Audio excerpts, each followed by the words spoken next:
안녕하세요. 노니쌤입니다. 요즘 챗 GPT 그리고 AI 시대가 열렸다고 해도 과언이 아니죠. 챗 GPT가 사진을 그림으로도 만들어주고 가끔은 그림도 그려주기도 하고 또 심지어는 회사의 기획안도 써준다고 하죠. 이러다 보니 저희 아이들도 이런 말을 종종 하곤 해요. 선생님, 챗GPT가 있는데 왜 영어를 배워야 돼요? 영어 안 배워도 되는 거 아니에요? 라고 하곤 합니다. 저 또한 챗GPT가 나온다고 할 때부터 이러한 부분들을 고민을 하고 또 염두에 두고 있었는데요. 시간이 흐르면 흐를수록 제 생각은 더 확고해지고 있는 것 같습니다. 그래서 오늘은 이 AI 시대와 영어 공부에 대한 제 생각을 이야기해 보려고 합니다.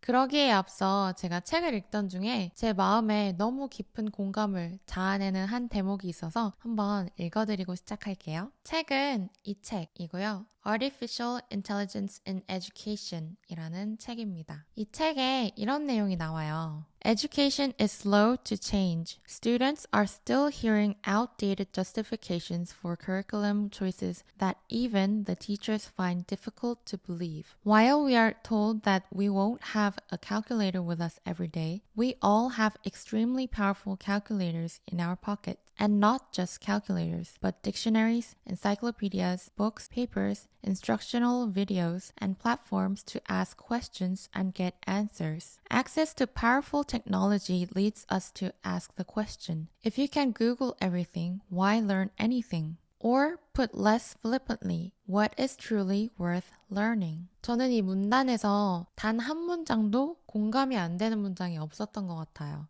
예를 들면 교육은 변화가 느리다 라고 이야기를 했는데요. 우리나라 영어 계속해서 바뀌어야 한다 이야기를 해왔지만 문법 위주의 영어, 언어로서의 영어에는 크게 도움이 되지 않는 영어 공부를 계속해서 자행하고 있죠. 뿐만 아니라 기타 과목들도 아이들이 왜 배워야 하는지 혹은 선생들조차도 왜 이걸 아이들에게 가르쳐야 하는지 납득이 되지 않지만 그저 그간에 해왔기 때문에 가르치고 있는 것들도 많다고 저는 생각을 해요. 우리는 모두 주머니에 계산기보다도 훨씬 강력한 스마트폰을 지니고 있죠. 예전에는 수학을 배워야 하는 이유가 언제나 계산기를 들고 다닐 수는 없기 때문이라고 얘기를 해왔었는데요. 이제는 그 말이 통하지 않는 거죠. 우리는 모두 다 계산기를 들고 다니고 계산기가 없는 순간들이 거의 없으니까요. 그렇다면 모든 게 검색이 다 가능해진 현 시대에서 이제 배움은 필요가 없어진 걸까요? 저는 그렇게 생각하지 않아요. 배움의 가치를 어떠한 것에 두느냐에 따라 물론 의견의 차이는 있을 수 있겠지만 저는 개인적으로 기술의 발전이 인간을 대체할 수는 없다고 생각을 하고 그렇기 때문에 우리 인간들이 계속해서 배움을 지속해 나가야 한다고 생각을 해요. 인공지능, 즉 AI가 많은 것들을 대체할 수 있지만 배움의 가치까지 대체할 수는 없다고 생각합니다. 아이들이 아까처럼 AI가 있는데 영어를 왜 배워야 돼요? 라고 하면 제가 꼭 첫 번째로 해주는 답변이 있어요. 계산기가 있다고 해서 수학을 안 배우니? 라고 답변을 하면 그러네요. 라고 하더라고요. 우리가 계산기로 산수는 가능하지만 사실상 문제 해결 능력이 없으면 그 계산기 또한도 활용을 못해요. 계산기는 문제 해결 능력이 있는 아이들에게나 도움이 되는 거라고 저는 생각을 하거든요. 한 예시로 제가 고등학교 때 해외에 있었기 때문에 저희는 수학 시간에 계산기를 썼었습니다. 놀랍게도 그럼에도 불구하고 수학 문제를 못 푸는 친구들도 많이 있었어요. 그리고 오히려 옆에서 계산기를 두드리고 있는 제 친구보다 제 암산이 더 빨랐던 경우도 많았습니다. 그럴 때마다 친구들은 이렇게 얘기하더라고요. You Asians 이렇게 얘기를 했었어요. 아시아인들은 다 수학을 잘한다? 저는 그렇게 생각하진 않아요. 다만 어릴 때부터 구구단이라던가 구몬이라던가 두뇌를 활성화할 기회가 조금은 더 많지 않았나 라고 생각을 해요. 같은 맥락 안에서 외국어를 배우는 것 또한도 어릴 적에 두뇌를 활성화하는데 도움이 많이 된다고 생각을 해요. 그리고 결론은 계산기가 있어도 수학은 배워야 한다 인 거죠. 이어서 해주는 또 하나의 답변이 있다면 우리가 외국어를 배우는 이유에 대해서 한번 묻고는 해요. 외국어를 배우는 이유가 단순히 영어를 사용하고 이 영어로 소통을 하기 위함인지 영어가 세계 공용어이죠. 그렇게 치면 영어가 모국어인 친구들은 굳이 외국어를 배울 필요가 없는 것 아닐까요? 헌데 그럼에도 불구하고 미국인들도 그리고 모국어를 영어로 사용하는 모든 국가들에서 외국어를 배우고 있습니다. 단순히 세계 공용어를 배우는 목적이었더라면 이미 그들은 목적을 달성했기 때문에 외국어를 배울 이유가 없는 거죠. 저는 이 외국어는 언어적인 소통뿐만 아니라 문화적인 소통을 담고 있다고 생각을 해요. 단순히 언어만 배우는 게 아니라 그 나라 사람들의 사고방식이라던가 문화까지도 깊게 이해해야지 진정한 소통을 할 수 있는 거죠. 그리고 이게 바로 외국어를 배우는 묘미이자 매력이 아닐까 생각합니다. 이전에도 이야기했듯이 AI가 정말 많은 것들을 할 수 있죠. 그런데 문화를 느끼는 것은 인간만이 할 수 있는 영역이죠. 우리 영화관에 가서 외국 영화를 예매할 때 보면 더빙이 있고 자막이 있는 경우가 많이 있습니다. 그리고 예매율을 보면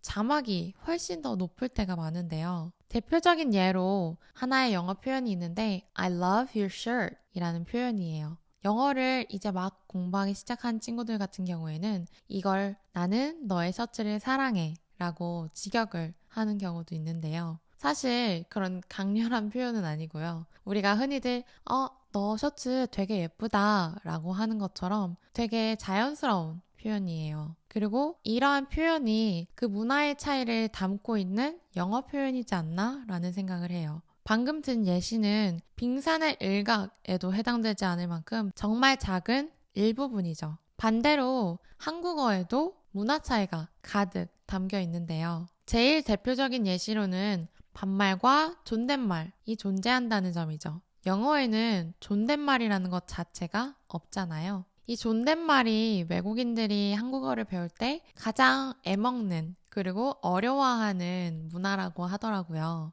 우리 TV만 봐도 정말 젊은 외국인이 어른한테 밥 먹었어? 하는 걸 자주 볼 수 있죠. 또 하나의 예시로는 이번 주에 제 학생이 모르는 단어에다가 mother-in-law를 적어왔더라고요. 그래서 제가 이건 무슨 뜻일 것 같아? 하고 물어봤더니 법 아내 엄마? 라고 하더라고요. 그래서 그게 뭐야? 하면서 설명을 해줬는데요. in-law라고 하면 법적으로 맺어진 이라는 표현이라서 mother-in-law 같은 경우에는 시어머니나 장모님을 뜻하는 거죠. 이렇게 얘기했더니 아이가 그거 너무 정 없는 거 아니에요? 라고 하더라고요. 여기서 또 나온 하나의 문화 차이, 정. 우리는 초코파이에도 정이 적혀 있잖아요. 헌데 외국에는 그런 정이라는 단어조차도 없고 또 그런 문화조차도 존재하지 않습니다. 이렇게 몇 개만 보여드려도 문화 차이를 인지하고 언어를 배우는 게 왜 중요한지 아시겠죠?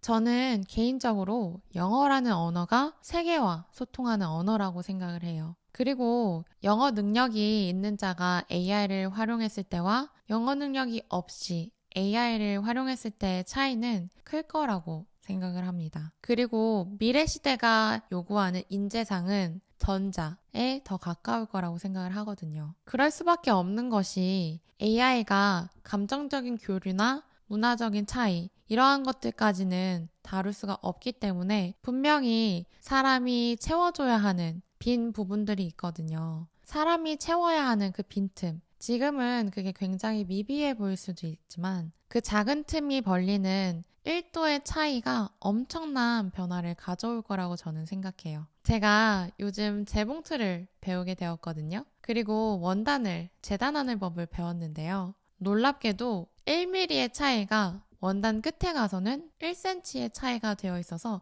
다시 재단해야 되는 경우가 많이 있어요. 이렇듯 정말 작은 틈이 나중에는 엄청난 변화를 가져온다는 사실을 말씀을 드리고 싶었습니다. 그렇다면 미래의 영어 교육은 어떻게 바뀌어야 되고 또 어떻게 바뀔까요? 첫 번째로 가장 먼저 강조하고 싶은 부분은 critical thinking, 즉 비판적인 사고를 길러야 한다 라고 이야기를 하고 싶어요. 비판적인 사고라고 하면 뉘앙스가 굉장히 비판적이고 공격적일 것 같은데요. 사실은 그게 아니라 어떠한 새로운 정보나 주장을 들었을 때 내가 무조건적으로 수용하고 받아들이는 것이 아니라 논리적으로 이게 맞는지 분석도 해보고 또 자신만의 결론에 다다를 수 있는 능력 그리고 그러한 사고방식을 뜻하는 거예요. 주입식 교육이 너무나도 만연한 우리나라 교육에서 많이 부족한 부분이라고 생각을 해요. 그리고 앞으로는 이러한 교육관이나 이러한 교육 방식이 조금은 더 상용화돼서 아이들이 본인의 주관을 더 뚜렷하게 만들어갈 수 있어야 한다.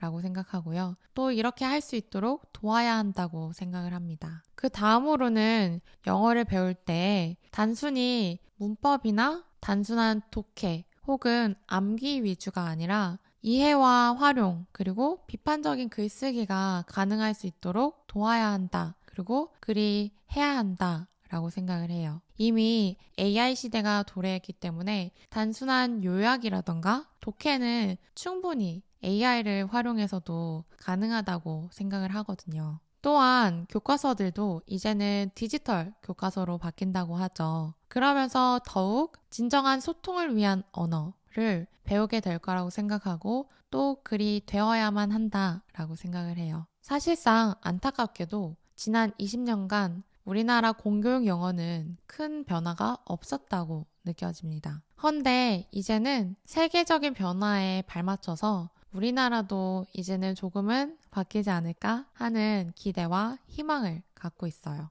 마지막으로 문법적으로 완벽한 하나의 문장을 쓰는 것보다는 상대방과 진정으로 교감을 하면서 자연스럽게 연결되는 능력이 더 중요하지 않을까라고 생각을 합니다. 우리나라 사람들은 대부분 해외에 나가서 영어를 할 때 문법적으로 오류가 있을까봐 굉장히 많이 두려워하는 경향이 있어요. 헌데 사실상 외국에 있는 외국인들은 그거에 크게 연연하지 않거든요. 그냥 소통만 되면 되는 거니까요. 우리 반대로 생각해도 마찬가지이지 않던가요? 외국인이 나한테 길을 물을 때 문법적으로 틀렸다고 해서 안 알려준다던가 그 외국인을 멸시하지 않잖아요. 도리어는 귀여울 때도 많아요. 그리고 의미 전달도 문제가 없고요. 글로벌 잉글리시가 대세다라는 이야기들도 많은데요. 글로벌 잉글리시가 뭐냐 하면 문법적으로 조금은 결함이 있고 조금은 틀리더라도 결국에는 영어로 소통을 하자, 진정한 소통을 하자, 공감을 하자라는 이야기거든요. 그래서 저는 완벽한 문법보다는 이 언어를 활용할 수 있는 능력, 그리고 이 언어를 사용해서 공감과 소통을 할 수 있는 능력을 기르는 게 훨씬 더 중요하고 중요해질 거라고 생각합니다. 저는 앞으로의 영어 교육은 시험 점수를 위한 영어가 아니라 세계를 연결하는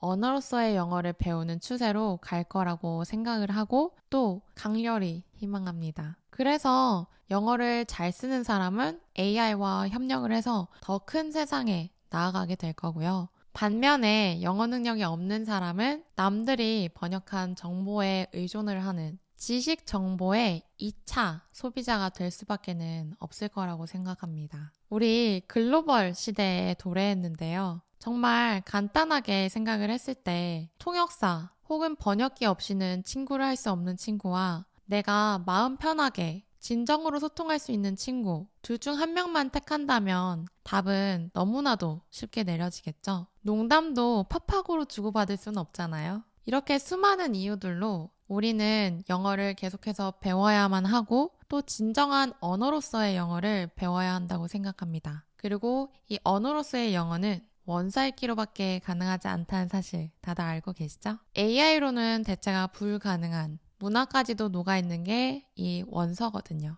이거는 제가 원서무새라서 말씀을 드리는 것이 아니라 정말 그냥 현실을 기반한 팩트입니다. 급변하고 있는 이 세계적인 흐름 안에서 우리가 후발주자가 되는 것이 아닌 다 같이 선발주자가 되기를 바라는 마음을 담아봤습니다. 더러는 제 의견과 다른 의견을 가지실 수도 있다고 생각을 해요. 그리고 충분히 존중을 합니다. 다만 오늘은 AI 시대가 올 거다, 도래할 거다 라고 했던 시점부터 오랜 동안 고민을 하고 또 지켜봐온 입장에서 제 개인적인 견해와 의견을 들려드리고 싶었습니다. 늘 말씀을 드리곤 하지만 제 의견이 꼭 정답은 아니에요. 제가 오늘의 영상을 다 마친 뒤에 너무 궁금해서 챗 GPT한테 물어봤어요. 영어 공부를 이제는 안 해도 될까? 라고 물어봤는데요. 그에 대한 답변이 뭐라고 왔는지는 제가 화면에 띄워드릴게요. 제 의견과 일맥상통하는 부분이 굉장히 많아서 저 또한도 깜짝 놀랐었어요.